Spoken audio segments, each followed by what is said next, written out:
Welcome back. Welcome back. Another edition, Matt's Tears, every single Tuesday or Wednesday. Normally Tuesdays, but yeah, big week. We'll get right into it. You know how it is. I ranked these teams based on obscure categories, and we rank them, and it's a good time. This is the best series on YouTube. Yeah, a little sneak peek to see who's probably going to be number one up here. But 14%. These teams are going to be fighting for the number one pick. I think I've seen enough ball now to know that these teams are going to be the bottom three. I think that's just the case. Larry Markkinen doesn't even look good. So, yeah. Slim's conference finals preview. We got a sneak peek here. We got a Spurs Pels conference finals and a Raptors Hawks conference final. This is a little take back to when we first started the show. Slim's first video, Jazz making the finals after their 8-0 start. It's electric. 9 through 12. These teams, to me, are going to be fighting for the 9 through 12 seed in the Eastern Conference. I think that's where they're all going to land, in that range. Maybe one of them will drop out, but 9 through 12 seems about right. Oh, my God, I love this. Oh, my God, I love this. You won't in a second. Positive progress. We got the LA Clippers and the Magic. The Magic are handling business without Paolo this week. Played pretty good. Won some games. That's all you can ask for. Just ask them to stay afloat. And then the Clippers, they're playing everyone tight. And Zubac looks pretty fucking elite, to be honest. Norm Powell. That's a conversation for another day. Finn's faves. The Bucks and the Nets. Giannis is Finn's favorite player. And the Nets, his favorite team. It's perfect. They're going to be traded to each other soon. It's going to be awesome. But that's Finn's faves. Then we got best buds. These two teams, to me, I know they're both very offense-driven, and that's all the similarities, and I know the trade and all that. These teams, to me, just on like a NBA level, they are like the same tier of team. They can beat anyone, and they can lose to anyone. I feel like they win one game, lose the next every single day. That's a great but that's the Kings and the Pacers. Injury bug. These guys all got some pretty major injuries across the board. Jimmy Butler's out. Ja's out. Maxi's now out. And Embiid still is on a minutes restriction, which would have been nice to know before the game. Sixers. Light week. Rockets moved up, but they had a light week. They only played one tough team, and that was the Thunder, and they lost. So light week otherwise. Played some bad teams. They handled business.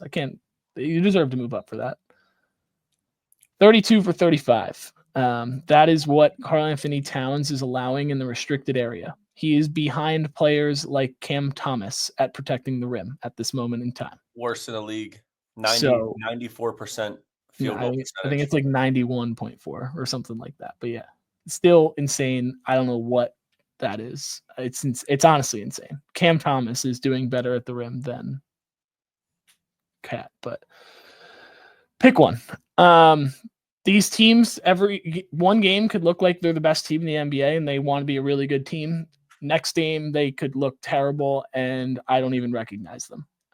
That's the Wolves and the Lakers. I just want them to pick one, either be good or bad. I don't know.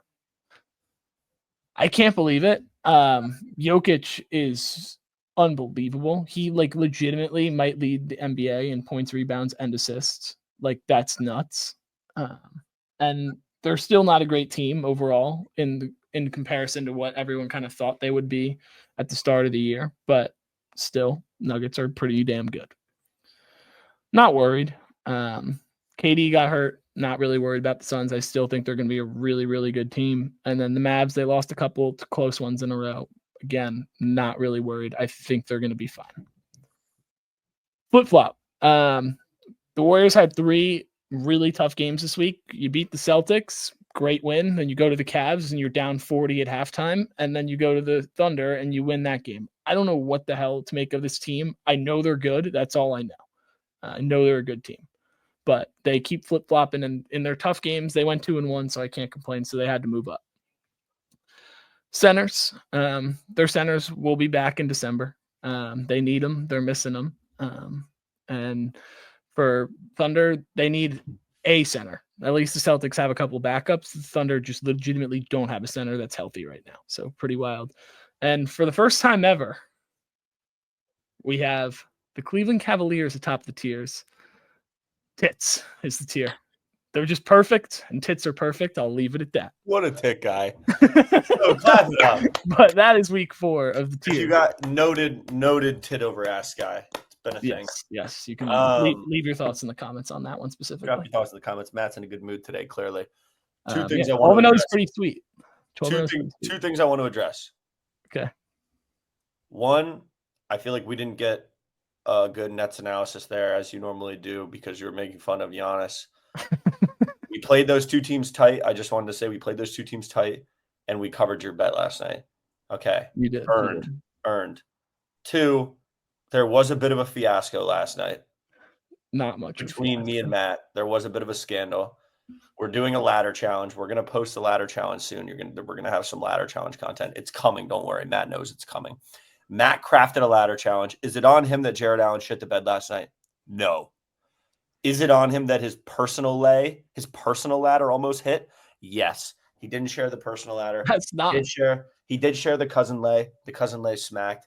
I just wanted to make sure I put this out in the air. I said I'd address it on the pod tonight. I had to address it. If the personal Cavs ladder had hit last night, we would not be sitting here recording tears right now. Let's clap it up one more time for Matt's tears, though. Okay, I'll address this quickly, and then as always, every single week, Finn and Slim make one move for a team to move up or down. But I throw a Cavs bet every single game with Donovan Mitchell 20, Darius Garland 15, Evan Mobley and Jared Allen 10 every game. I throw it every game, and it just happened this time to be around plus 100. It was like 130 or something. And Finn was not happy when I on the phone. He was talking to me about how Jared Allen sucks. I go, yeah, I really need him to score one more point. He goes, for what? I go, well, my Cavs ladder. And he goes, what? You're throwing personal ladders. This is the kind of stuff that we're dealing with behind the scenes here at TOT. This is my normal play. If you want to ride the Cavs ladder, I just gave it to you people at home anytime you want. So that's what I do every game for fun. So Matt did make up for it with a big time win last night, though. That I sent to Finn and said this is the one, and he didn't take it. Right, so that's probably that's why it evened out. That's why we're sitting here today, folks. But we're gonna make our moves. 12. You are first this week. We're alternating, as you guys know. Every week we alternate who makes the first move. It was me, 12, me, and now we're back to 12. Right. So shout out to Maddie. Shout out to the council. I won't be moving Hawks because I believe that we will make it to the Eastern Conference Finals 100%. But we just beat the Boston Celtics in the first NBA Cup game.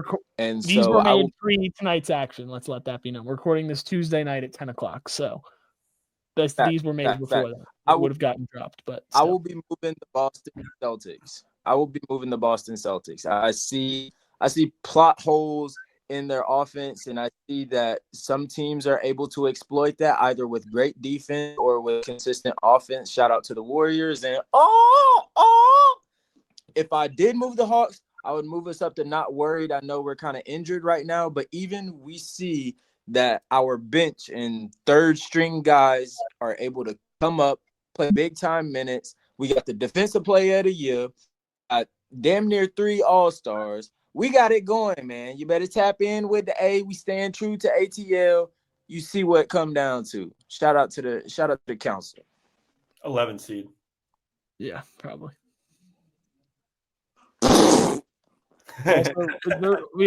Honestly, we should record this video pretty soon here. Maybe we'll do it tonight after this. We should do Are the Hawks Better Without Trae Young? Because I think that could be a great video. I'm not in that video. But Vin, what's your move? By the way, I strongly disagree with moving the Hawks up to not worried if that was your move. I am going to be moving, and this is going to be a controversial move. I'm going to be moving the T-Wolves up to not worried. Okay? All signs are pointing to this not being a 100% legitimate move.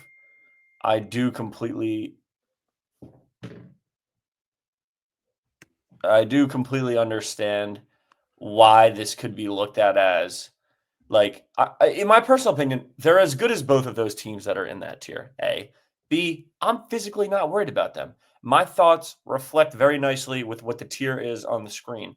I think that they're going to figure it out. I think there's a lot of weird late game execution stuff with them right now that's blowing them games. Same thing with the Celtics 12. I mean, we played them close. We took them to overtime. You guys just beat them. The Warriors beat them. There's a lot of weird stuff going on with them. But the T-Wolves the same way. That inbound play that ended with it was technically an open corner three for Conley. Should have been a play design drawn up for Ant. They couldn't get the right guy inbounding the ball. I think all little stuff like that, which does equate to losses early in an NBA season, is going to be ironed out, whether it's by the coaching staff or whether it's by cohesion between the players after they've been playing longer together. I personally am not worried about the Wolves. I'm going to be moving the Wolves up to not worried. I think the Wolves are better than the Suns. I think the Wolves are better than the Mavs. Okay. But I think they're in the front of that tier. No, I think they could be up there for sure. I'm just not worried about them, so I feel like I should move them to not worried. Yeah, I mean, I think they will be good long term, but I think they need to just kind of figure some stuff out right now to where. Well, exactly. Whether that's I feel like but I feel like the Suns have basically figured out stuff. They're just hurt. KD's hurt, so that's why I'm not really worried. I still think they'll be good enough to keep the team afloat until then. And then the Mavs, they just lost a couple close ones, and their record is not as good, is bad in comparison to what they actually are. I agree. But I like the Celtics move, Slim, because for the current, like what currently is happening, I agree. Obviously, like they're not at full strength, and they haven't even had KP play, which in my opinion, and I said this last year, I took a lot of flack for this in the comments. I'll double down. I'll say it again this year. I think KP is the most impactful player on that team. By no means do I think he's the best player on the team, but I think he's what makes them a legitimate weapon. He's so versatile and he's massive. Derek White is that guy. I agree, Derek White may be I'll put him and KP next to each other, but seeing JB back on the floor, JB had missed some games, and he missed the game that we played them twice within a week, and so we lost the first game by 30. But looking at this game, Young doesn't play, you win. Correlation, anyways, I think not. Anyways, I see Boston not being able to rely on certain teams that they had planned to continue based off of their run last season and their championship run. And I just, like I said, I see a lot of plot holes. That's why I'm moving them to flip-flop, just because it ain't looking too sweet right now going into week, 4, week 5. But KP makes them a completely different team, in my opinion. So, yeah, KP getting locked up. JT got locked up tonight. Couldn't do nothing with Dyson Daniels on our team. Defense player of the year. Can't do nothing about it. You scared of him. Had a career high 28, averaging 6 steals a game. Steal of the draft. The most steals in the league. Come on now. Come on. I'm telling you. Watch out. Watch out. That's it for this one. Y'all better start running around that pool now. Hey.